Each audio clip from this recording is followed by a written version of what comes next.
Naipit sa truck ang braso ng isang garbage collector sa Lipa City, Batangas. Ang biktima nanganganib na tuluyang maputulan ng braso. Narito ang frontline report. Sumisigaw habang namilipit sa sakit ang isang garbage collector. Naipit ang kaliwang braso niya sa conveyor ng truck ng mga basura. Pinalibutan siya ng mga katrabaho habang patuloy sa pagsigaw ang biktimang si Emilio Narvaez.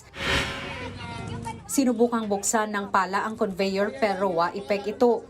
Kalaunan ay nakawala rin sa pagkakaipit si Narvaez.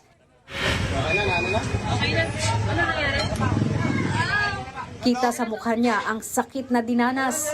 Kita rin sa litratong ito ang marka ng pagkaipit ng biktima. Ayon sa uploader, nangyari yan nitong Martes ng hapon habang nangongolekta ng basura sa Lipa City Public Market sa Batangas. Aksidente raw na naibaba ng katrabaho ni Narvaez ang conveyor ng truck. Saktong naroon ang biktima kaya naipit ang braso niya. Dinala sa ospital si Narvaez.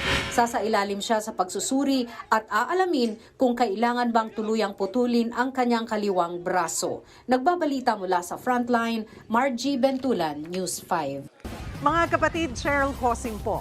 Maging maalam at may pakialam sa mga napapanahong issue at headlines. Mag-follow at mag-subscribe na sa social media pages ng News 5.